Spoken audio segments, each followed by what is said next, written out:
Well, I think there's kind of two approaches or two primary reasons people would use humor. One is for their own individual work so that they enjoy their work a little bit more and that they relieve their stress. It's tremendously stressful in the workplace, and so humor is a great way to relieve that stress so that we don't have muscle tension and muscle aches and all that kind of thing. So it can help just on the execution side of things. But probably more valuable for communications is that humor helps get people to actually pay attention. It will help people remember things longer, and so it can help you get better results with one of the hardest resources I've ever had to manage, which is other humans. I believe anyone can learn to be funnier. That's what we say with our programs. So we can teach people to be funnier, not necessarily funny, right? You're not necessarily always going to be able to get like a Netflix comedy special, but you can learn some of the art and science to humor. And I do believe it's a skill. I've done over 1,000 shows as a stand-up comedian, improviser, storyteller, spoken word artist. And I recently went to my high school reunion where I met old classmates of mine. They found out that I did comedy and they're like, but you're not funny.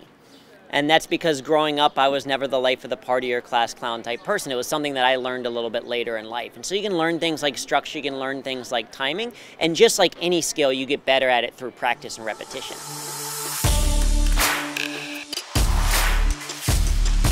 Well, I think there's a couple of things. One of the things that we teach is understanding your humor map, which stands for your medium, audience, and purpose. So what's the medium? How do you want to execute that humor? Is it in an email or in a conversation?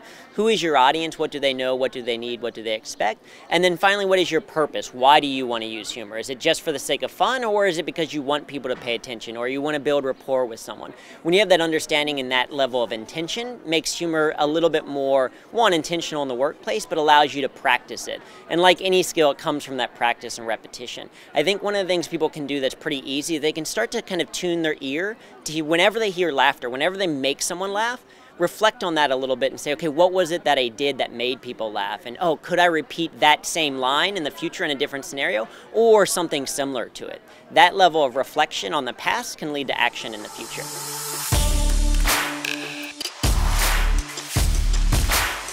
Funniest film is, my favorite is Airplane, because I love puns and wordplay, so it's definitely got to be Airplane. But and also one of my favorite comedians, Eddie Izzard, great storyteller. I could do like funniest music.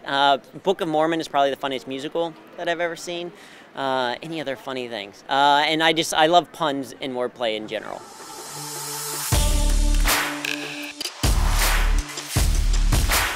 I get one inspiration from seeing the other speakers. I got a chance to see a couple of the speakers here, and they've been fantastic. They've used humor themselves as a way to keep the audience engaged, and then they've dropped knowledge on all manner of different subjects, which I've really, really enjoyed.